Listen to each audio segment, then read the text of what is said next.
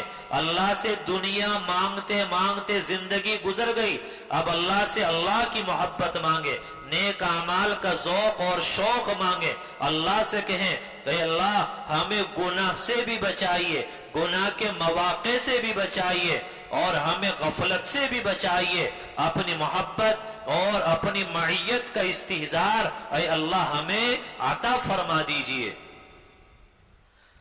تو گناہوں سے بچا جائے۔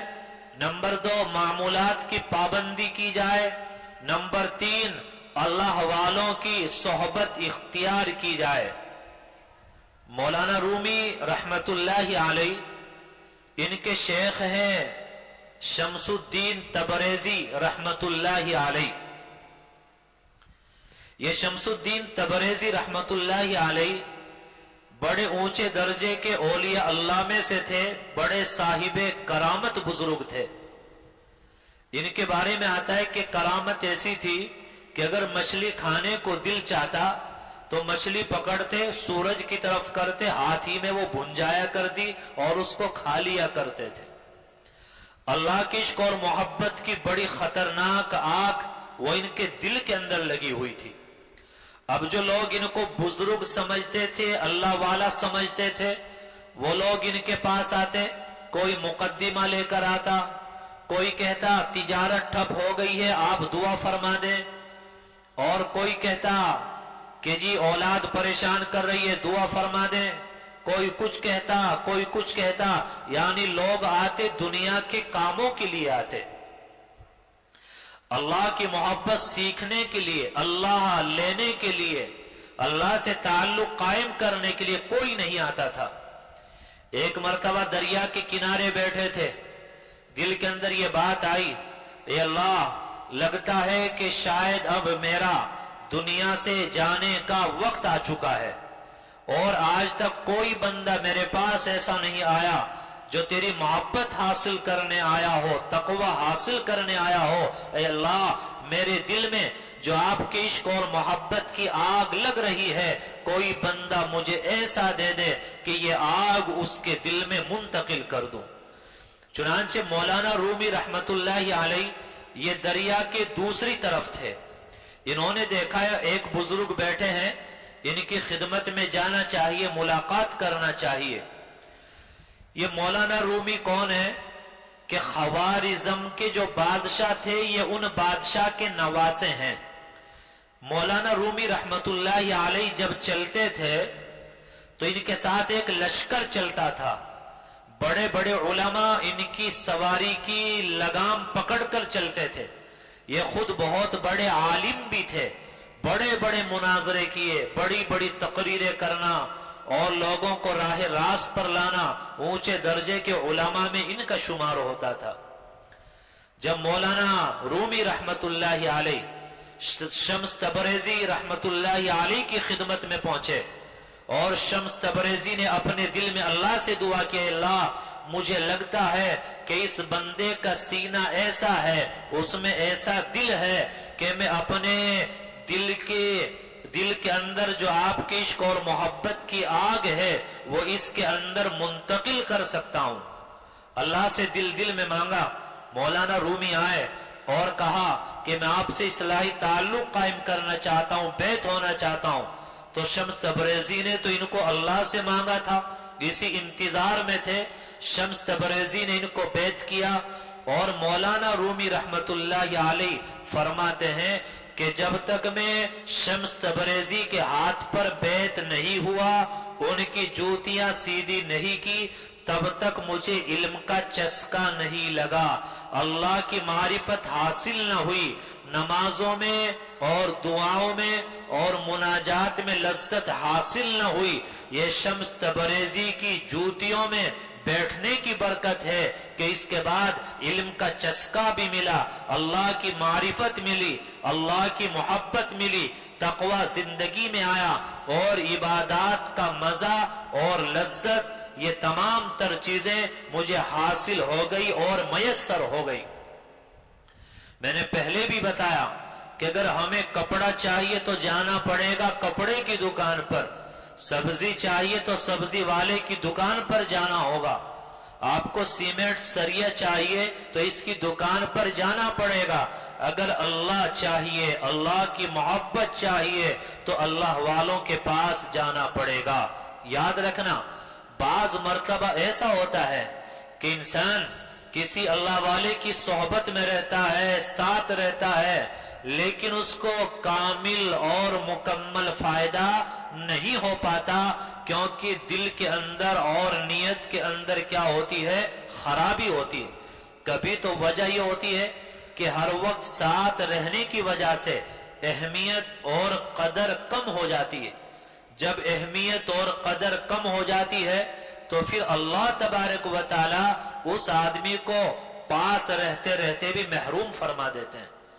اور کبھی کبھی ایسا ہوتا ہے کہ آدمی ساتھ رہ رہا ہے, صحبت اختیار کیے ہوئے ہے, اللہ والوں سے تعلق قائم کیے ہوئے ہے, لیکن نیت خراب ہے اور دل کے اندر چور ہے.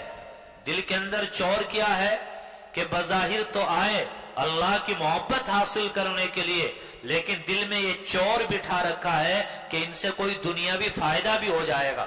کیسا فائدہ ہو جائے گا کہ بھائی اللہ والے ہیں, بزرگ ہیں, ان کے سفر ہوتے ہیں, دعوت ہوتی ہے تو شاید ساتھ جانے کا موقع ملے گا. ان کے تعلقات ہوتے ہیں, جو اللہ والے بڑے اونچے درجے کے اولیاء اللہ ہوتے ہیں, ان کی خدمت میں ہر طرح کے لوگ آتے ہیں, بڑے بھی آتے ہیں, چھوٹے بھی آتے ہیں, مالدار بھی آتے ہیں, غریب بھی آتے ہیں, تو تیرے تعلقات ہو جائیں گے اور ان کی وجہ سے تعلقات ہوں گے اور تجھے پھر دنیاوی کیا ہو جائے گا, فائدہ ہو جائے گا. یا اور کوئی فائدہ ذہن کے اندر ہوتا ہے, مثلا ہم کوئی کام کاروبار کرنا چاہیں, ہمیں کسی مارکیٹ میں دکان کرائے پر لینا چاہے, ہمیں نہیں ملتی, ان کی برکت سے کیا ہو جائے گی, تعلقات ہیں, ہمیں دکان کرائے پر مل جائے گی.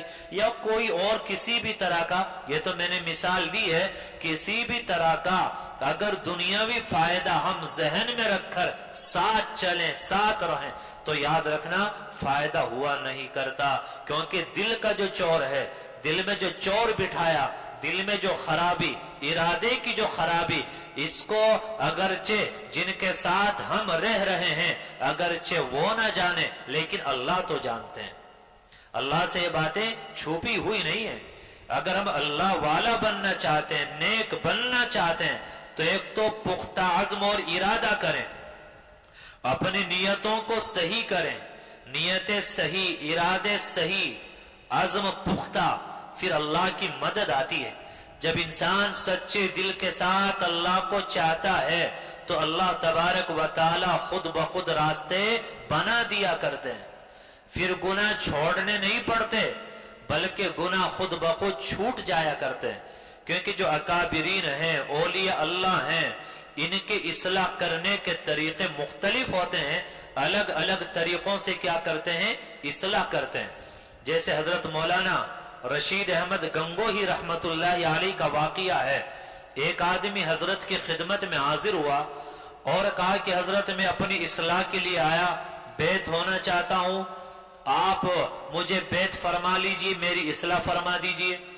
تو حضرت کا بڑھاپا تھا، آنکھوں سے نظر آنا کم ہو چکا تھا، آپ نے ان کو بیت کیا، زنا سے توبہ کرائی، جھوٹ سے توبہ کرائی، چوری سے توبہ کرائی، تمام گناہوں سے توبہ کرا دی۔ وہ آدمی کہنے لگا کہ حضرت سارے گناہوں سے تو آپ نے توبہ کرا دی، لیکن افیم سے توبہ نہیں کرائی، میں تو افیم بھی کھاتا ہوں۔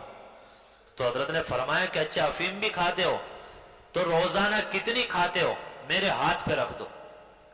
تو اس آدمی نے ہاتھ پہ رکھی، مثلا 10 گرام۔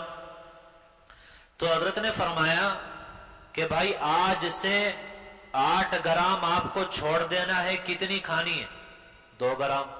اب اگر ہم جیسا کوئی بھلکڑ ہوگا، بے وقوف ہوگا ہم جیسا، تو وہ کیا کہے گا؟ لو جی منع تو کیا کرتے اور کیا کہہ رہے ہیں؟ کھانے کے لیے کہہ رہے ہیں، کیونکہ آج کل ہمارا کام صرف اعتراض کرنا۔ آج ہم لوگوں نے اپنے گھر والوں کو بھی دین سے دور کر دیا، کیونکہ اصلاح ہماری خود نہیں، اصلاح کیسے کریں؟ بعض مرتبہ ہم گھر والوں کی اصلاح کرنا چاہتے ہیں، ان کو سیدھے راستے پر لانا چاہتے ہیں، ہماری ذمہ داری ہے، ایسا کرنا چاہیے، لیکن اصلاح کیسے ہو اس کو سیکھ لینا چاہیے۔ ہم اصلاح کرنا چاہتے ہیں، بیوی کو صحیح کرنا چاہتے ہیں، بیٹوں کو بیٹیوں کو صحیح کرنا چاہتے ہیں، لیکن گالی گلوچ کر کے، ڈنڈا بجا کر، شریعت کے جو اصول ہیں ان کو بالائے طاق رکھ کر ہم اصلاح کرنا چاہتے ہیں۔ ایسے اصلاح نہیں ہوتی، ایسے تو کیا ہوتا ہے؟ بگاڑ پیدا ہوتا ہے۔ اب اگر کوئی ایک سوچنے کا طریقہ تو یہ کہ حضرت نے کیا فرمایا کہ 2 گرام کھانا، آپ اس کو اس طریقے سے سوچیں کہ حضرت نے کھانے کے لیے نہیں کہا، بھائی 10 گرام سے اس کو کہاں لائے؟ 2 پر لائے، 2-4 دن میں 2 بھی کیا ختم کرا دینے۔ تو جب ہم اپنی اولاد کی یا ہم کسی کی اصلاح کی فکر کریں تو یاد رکھنا اعتدال کے ساتھ کرنا چاہیے۔ بعض مرتبہ ہم لوگ اتنی سختی اختیار کرتے ہیں کہ ہماری اولاد یا بیوی وہ راہ راست پر آنے کے بجائے اور زیادہ جری ہو جاتے ہیں، اور زیادہ نافرمان ہو جاتے ہیں، اور ہمارے ہاتھوں سے وہ نکل جاتے ہیں۔ ایک لطیفہ بھی، ایک قصہ بھی ہے، یہ آپ کو سنا دوں۔ ایک آدمی کے پاس ایک گھوڑا تھا، وہ آدمی سفر میں جا رہا تھا، اس گھوڑے کے اندر یہ بیماری تھی کہ جب وہ لید کرتا تھا تو واپس مڑ کر اس کو سونگتا تھا، پھر آگے چلتا تھا۔ اس آدمی کو سفر کرنے میں دیری ہو رہی تھی، اب راستے میں تھوڑی دور چلتا، لید کرتا، رکتا، اس کو سونگتا، پھر آگے چلتا۔ تو جب اس کو پریشانی ہو رہی تھی، پیچھے سے گھوڑے پر سوار ایک آدمی اور آیا، اس نے اس کی پریشانی کو دیکھا تو اس آدمی نے کہا کہ گھبراؤ نہیں، تم بھی اس طرف جا رہے ہو، میرا بھی اسی طرف کا سفر ہے، لہذا میں کیا کرتا ہوں، پیچھے سے اس کو ہانکتا ہوں، اور وہ گھوڑا لید کرتا، سونگنے کا ارادہ کرتا، پیچھے سے ڈنڈا بجاتا، چوکا مارتا، تو وہ گھوڑا چلتا رہا، لید کرتا رہا، اور اس نے لید کو سونگا، کیونکہ اگر وہ پیچھے مڑتا، یہ چوکا مارتا، ڈنڈا بجاتا، دوسرا آدمی جو ساتھ میں تھا، تو 20, 30, 50 کلومیٹر دونوں ساتھ چلتے رہے، گھوڑا بھی چلتا رہا۔ اب جب اتنی دور تک گھوڑے کی پٹائی ہوتی رہی، چوکے لگتے رہے، وہ زخمی ہو گیا، جانور تھا، اس کو بھی غصہ آیا۔ 30-40 کلومیٹر چلنے کے بعد جو پیچھے دوسرا سوار تھا، اس کا راستہ الگ ہو گیا، یہ اس طرف چلا گیا، اس آدمی کو آگے جانا تھا۔ جب گھوڑے نے دیکھا کہ وہ آدمی جو چوکا مار رہا تھا، ڈنڈا بجا رہا تھا، وہ تو دوسری طرف چلا گیا، اب کوئی اور نہیں رہا، تو یہ گھوڑا وہاں سے واپس مڑا اور 50-60 کلومیٹر تک جہاں جہاں لید کی تھی دوبارہ آیا، ہر جگہ اس کو سونگا اور سونگ کر پھر واپس ہوا۔ تو یہ کیا؟ کیونکہ اس گھوڑے پر زیادتی کی گئی تھی، اعتدال سے کام نہیں لیا گیا، طریقے سے کام نہیں لیا گیا۔ تو بعض مرتبہ ہم لوگ اولاد کی یا بیوی کی تربیت کرنے کے لیے ایسا جاہلانہ طریقہ اختیار کرتے ہیں کہ پھر وہ کیا ہو جاتی ہے، اور زیادہ جری ہو جاتی ہے، پھر وہ ہاتھ سے نکل جاتی ہے۔ تو ہمیں اعتدال کے ساتھ کام کرنا چاہیے۔ تو گنگوہی رحمت اللہ علیہ 10 گرام سے کہاں لائے؟ معمولی مقدار پر لائے، لیکن وہ آدمی ہمت والا تھا۔ اس نے کہا کہ حضرت جب آپ نے توبہ کرا دی، بس میں نے توبہ کر لی، آج کے بعد میں یہ بھی نہیں کھاؤں گا۔ ہمت سے کام لیا۔ یہ ہمارے اکابرین کے اور بزرگوں کے اصلاح کرنے کے کیا ہوتے ہیں؟ طریقے ہوتے ہیں۔ مثلا ایک جوان آدمی کالج میں پڑھنے والا، یونیورسٹی میں پڑھنے والا، وہ آپ کے پاس آیا، آپ نے اس سے دین کی باتیں کی۔ اب آپ نے اس کو بتایا کہ بھائی فجر میں 4 رکعت پڑھنا ہے، ظہر میں 12 ہیں، اشراق کی اتنی، چاشت پڑھنی ہے، مغرب پڑھنی، اوابین پڑھنا، عشاء کی 17 رکعت، اور رات میں 3 بجے اٹھ کر تہجد پڑھ لینا۔ جب آپ نے اتنا لمبا طریقہ اس کو بتایا، اب کیا ہوگا؟ وہ سوچے گا یہ تو بہت بھاری کام ہے، وہ نوافل تو اپنی جگہ، وہ فرائض کو بھی چھوڑ دے گا۔ ہمیں آہستہ آہستہ محبت کے ساتھ قریب کرنا چاہیے۔ آپ اس کو فرائض بتائیں، سنن مؤکدہ ہے صرف وہ بتائیں۔ عشاء کی 17 رکعت ہیں، آپ اس کو 17 رکعت شروع میں نہ بتائیں، آپ اس کو بولیں بھائی 4 فرض، 2 سنت، 3 وتر، ان کا پڑھنا ضروری ہے، یہ پڑھ لیا کریں۔ جب 4-5 روز وہ پڑھے گا، ذوق اور شوق حاصل ہو جائے گا، نماز کا مزہ اس کو مل جائے گا، پھر 17 سے بھی زیادہ رکعتیں پڑھنا اس کے لیے آسان ہو جائیں۔ ایک نوجوان لڑکا آپ کے پاس آیا، پینٹ شرٹ پہنے، داڑھی کٹائے، اب آپ کہہ رہے ہیں ارے پینٹ شرٹ چھوڑو، آج ہی داڑھی رکھو، آج ہی یہ کرو، آج ہی یہ کرو، تو کل کو آپ کے پاس آئے گا؟ جی وہ اس سے بھی جاتا رہے گا۔ یہ واقعہ میں نے پہلے بھی سنایا کہ حضرت مولانا الیاس کاندھلوی رحمت اللہ علیہ، ان کے پاس ایک خان صاحب آیا کرتے تھے، آپس میں تعلق دوستی تھی، خان صاحب داڑھی نہیں رکھتے تھے۔ تو حضرت نے ایک مرتبہ کہا کہ خان صاحب کیا بات ہے آپ داڑھی نہیں رکھتے، آپ داڑھی رکھ لیں۔ اس نے آنا چھوڑ دیا۔ جب وہ نہیں آیا تو حضرت نے فرمایا کہ بھائی غلطی ہم سے ہو گئی، ہم نے کچے توے پر روٹی ڈال دی۔ کچے توے پر کیا کہ ہم نے روٹی ڈال دی۔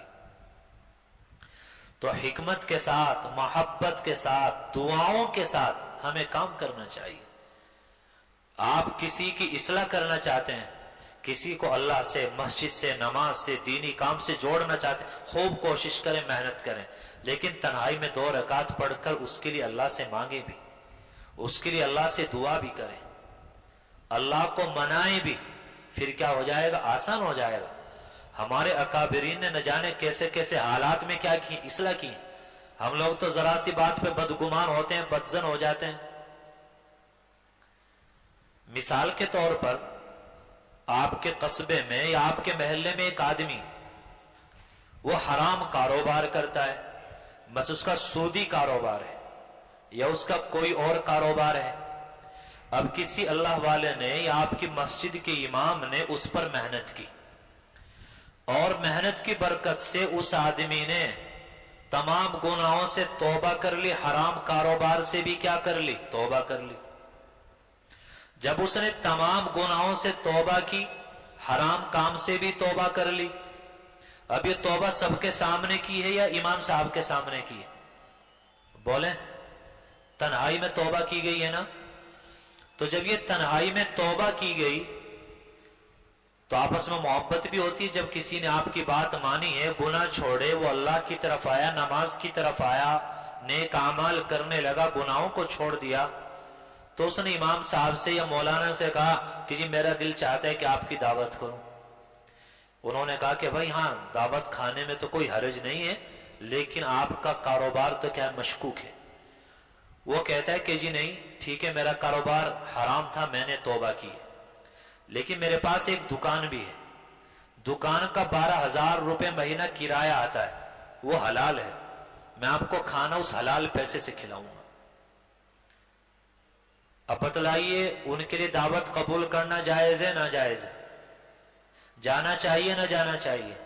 اب وہ چلے گئے، اب وہ تو وہاں گئے، ہم سے ہوا کچھ نہیں، ہم نے اعتراض کرنا شروع کر دی، ہم نے باتیں بنانا شروع کر دی۔ اگر ایک آدمی ڈوب رہا ہے، آپ اس کا ہاتھ پکڑ کر بچانا چاہتے ہیں تو پانی کی کچھ چھینٹیں آپ کے اوپر بھی آئیں گی۔ تو ہمارے اکابرین اپنی عزتوں پہ کھیل کر، بھئی عزت سے ہی تو کھیلنا ہے نا، ایک آدمی کو بچانے کے لیے وہاں گئے، اپنی بات منوا کر گئے، حرام سے بچ کر گئے، ہم سب اعتراض کر رہے ہیں، تو عزت داؤ پہ لگائی کس کے لیے؟ ایک کے لیے۔ تو جو حقیقی معنی میں اللہ والے ہوتے ہیں، جو تربیت یافتہ ہوتے ہیں، تو وہ اپنی عزتوں پہ کھیل کھیل کر دوسروں کے گھروں کو بچاتے ہیں، دوسروں کے ایمان کو بچاتے ہیں۔